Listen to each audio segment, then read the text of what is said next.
There's something strange about silence. Sometimes it's peaceful, sometimes it's unbearable, and sometimes it's the sound of someone carrying more pain than they'll ever say out loud.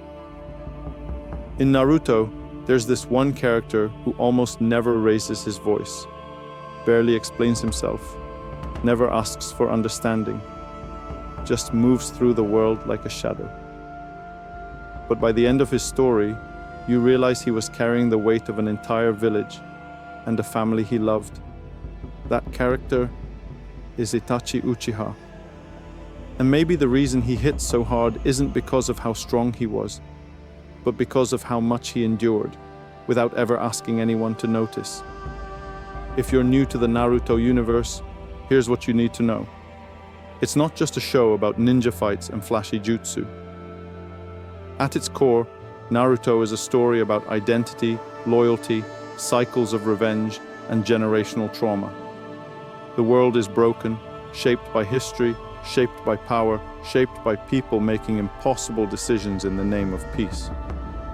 And Itachi Uchiha is one of the most complex products of that world. He's introduced as a traitor, a monster. The prodigy who massacred his entire clan and walked away without remorse. We meet him as a villain, and we believe it. Why wouldn't we? But Naruto doesn't hand you the truth up front. It waits. It lets you stew in the anger. And then, years later, the truth is revealed. And it's devastating. Because he didn't kill out of hatred. He didn't betray his clan for power. He did it because he was asked to. Because he believed, even if no one else did, that war could be prevented. That maybe the next generation didn't have to suffer the same bloodshed he saw growing up. So he did the impossible. He killed the people he loved to protect the people who'd never know it. And that's where philosophy comes in. Most anime characters are fueled by emotion, rage, justice, redemption. They cry, they scream, they fight with their hearts wide open. But Itachi, he represents a different kind of strength, one that's quieter, older. He embodies Stoicism, not the watered-down Instagram version of Stoicism where you quote Marcus Aurelius next to a gym selfie, but the real kind, the kind that takes root in you when everything else falls apart. The ancient Stoics believed that we cannot control what happens around us, only how we respond. That anger, fear, pride, those are natural, yes, but they don't have to drive your choices. It's not about being cold, it's about being clear, and that's Itachi's superpower.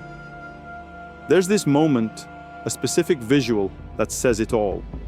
Itachi, standing above the Uchiha compound, moments after the massacre.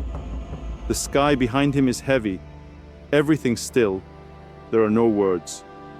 He turns and walks away. Not because he doesn't feel anything, but because he feels everything and moves anyway. That's Stoicism, not the absence of pain, but the strength to carry it with dignity.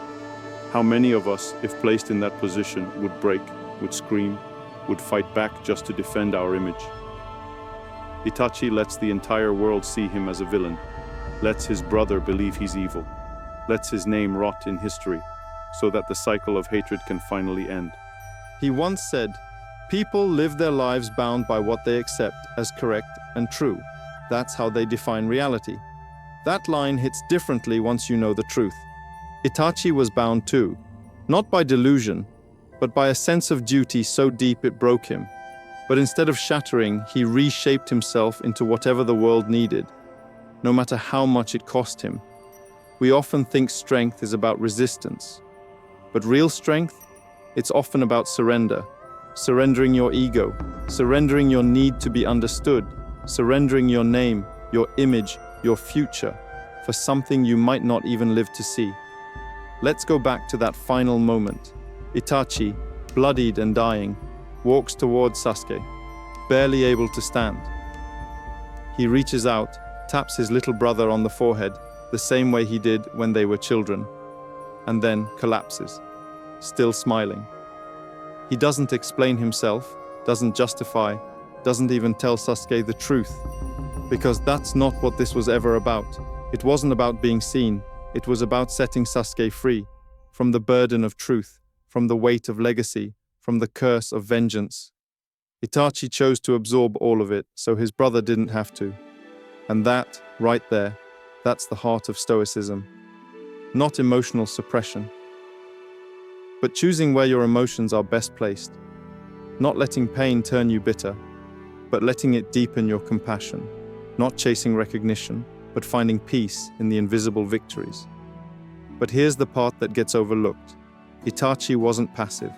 He was decisive, ruthless even. When it came time to act, he didn't hesitate. He didn't wait for perfect conditions. He didn't stall. Stoicism isn't about doing nothing. It's about doing only what matters. It's about knowing that your life is short, that your control is limited, and that your actions echo louder than your feelings ever will. In that way, Itachi teaches us a version of masculinity and strength we don't see often. A strength rooted not in domination, but in service. But there's another layer to this we rarely talk about: Itachi's relationship with time. Think about it. Stoics talk often about memento mori, the reminder that death is always near, that life is brief, and because of that, every decision matters. Itachi lives like someone who knows he won't be around forever. Every step he takes is precise, every word he speaks is measured. He doesn't waste time on vengeance or ego or proving himself. He knows his fate, and he uses what little time he has left to plant seeds of peace he'll never get to see bloom. That's the paradox of his character. He moves like a ghost, but loves like a gardener. And maybe that's something we need to learn too. We chase validation, achievement, recognition, but forget the quiet legacy of someone like Itachi. He didn't need to be remembered. He just needed the next generation to suffer less. In a way, he didn't just live with Stoic discipline. He lived with Stoic urgency. Because knowing life is short doesn't make him bitter. It makes him focused. A hero who doesn't need to be called a hero. So what does this mean for you? Maybe you're not in a ninja war. Maybe you're not asked to sacrifice your family. But the modern world still tests you every single day. When someone misunderstands you, can you let it go? When you're hurt, can you respond with clarity instead of reaction? When you love someone, can you protect them, even if they never know what it cost you? That's the legacy of Itachi. A man who gave up everything, not for applause, but for peace. And maybe that's what makes him timeless. He's not just a character in an anime. He's a mirror, asking you who you are when no one's watching, who you become when there's no reward for your goodness, what you carry, and how you carry it. So the next time you feel like screaming to be understood, ask yourself, can I stay still? Can I stay grounded? Can I choose peace, even when no one thanks me for it? Because sometimes the strongest person in the room is the one who says the least.